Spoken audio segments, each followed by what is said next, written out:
Ici, nous devons étudier les variations de la fonction f qui a x associe ax plus b sur cx plus d. C'est une simple fraction rationnelle avec deux polynômes en haut et en bas de premier degré. Donc on a a, b, c et d qui sont des constantes et c différentes de 0, pour pas trop simplifier le cas. Alors comment étudier les variations d'une fonction f? Eh bien, la première idée à laquelle tu peux penser, c'est calculer la dérivée de cette fonction. Donc f' de x est égal à, vu qu'on a ici un rapport u sur v, eh bien c'est u'v moins uv' sur v carré. Alors, je vais le noter ici en noir, pour bien clarifier les choses, pour faire en sorte que tu comprennes bien. Donc u de x en fait, la fonction u de x, c'est ax plus b. Et on a u' de x, on n'a qu'à la dériver tout de suite, et bien c'est tout simplement a, parce que la dérivée d'une somme, c'est la somme des dérivées, et la dérivée du terme ax par rapport à x, eh bien c'est a, et la dérivée d'une constante, c'est 0. Et on a v de x, c'est égal à cx plus d. Voilà. Donc la dérivée de v par rapport à x, v' de x, c'est égal à c, de la même façon que précédemment. Donc une fois qu'on a ça, on sait que la dérivée d'une fonction qui a x associe u de x sur v de x, donc la dérivée de u sur v, eh bien il faut s'en rappeler, c'est la formule u'v moins uv' sur v carré. Donc ici on va vraiment appliquer cela. Donc f' de x, c'est u'v, et u'v, ben c'est déjà u', c'est a fois v, et v c'est cx plus d, donc a fois cx plus d, bien sûr avec des parenthèses, moins, alors u de x c'est ax plus b,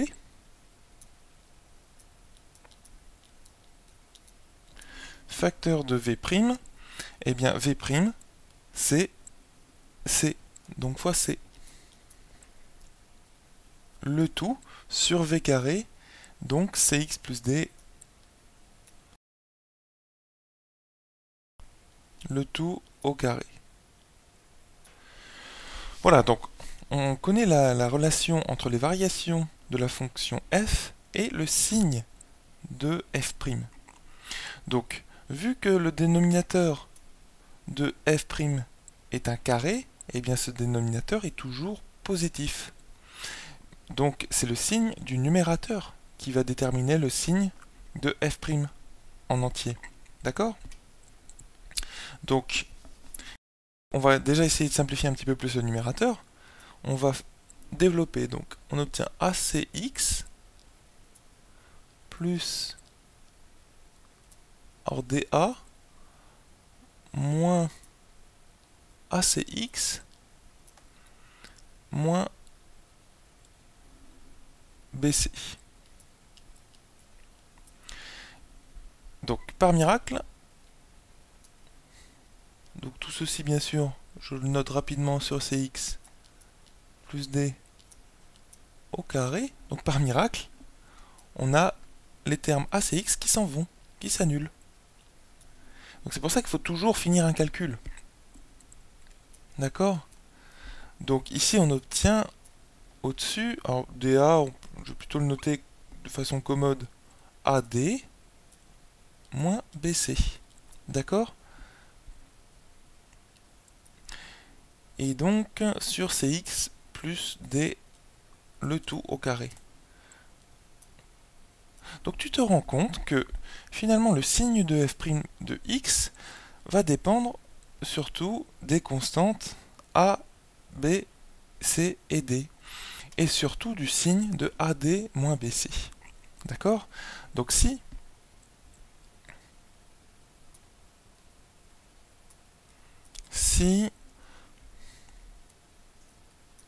AD moins BC est positif,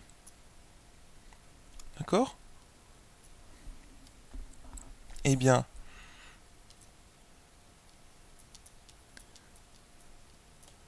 f' de x est toujours supérieur à 0. Donc, f croît. D'accord? Et bien sûr, il y a une valeur interdite entre guillemets qui correspond à la valeur de x quand le dénominateur s'annule. Et cette valeur, donc très rapidement je la calcule ici à droite, cette valeur c'est quand cx plus d égale 0. Donc c'est quand x égale moins d, je passe le d de l'autre côté, et je divise le tout par c, donc moins d sur c. D'accord? Donc quand on a x égale moins d sur c, eh bien c'est une valeur pour laquelle f' et f aussi n'existent pas. Donc il faut le faire apparaître dans le tableau de variation. Donc finalement pour tout x, de moins l'infini à plus l'infini, excepté pour x égale moins d sur c, et c'est pour ça aussi qu'on a c différent de 0. L'énoncé était bien fait finalement. Donc on a f' de x, dans ce premier cas-là, où ad-bc est strictement positif, et bien qui est positif. Donc ici on a plus, et ici on a plus. Ici c'est de toute façon une valeur interdite. Et ici on a f de x. Et donc on a dit, de toute façon comme on a f' de x qui est positif, f de x, ou plutôt f, est croissante. Hop. Donc on va pas plus loin dans l'étude, on pourrait calculer les limites quand x tend vers moins d sur c, ou vers moins l'infini et plus l'infini, mais on n'a pas à le faire dans cet exercice. Donc je viens tracer ce tableau de variation. Voilà. Et le deuxième cas,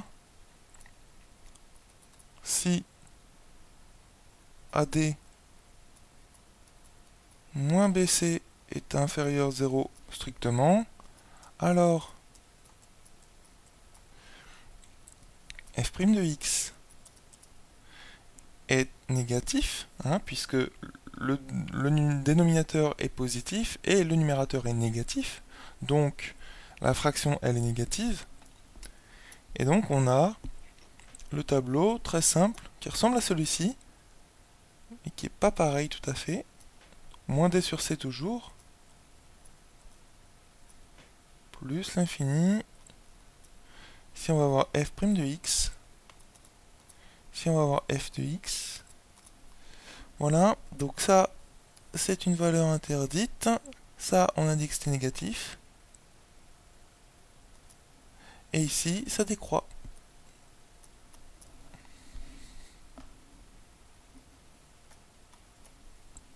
Voilà.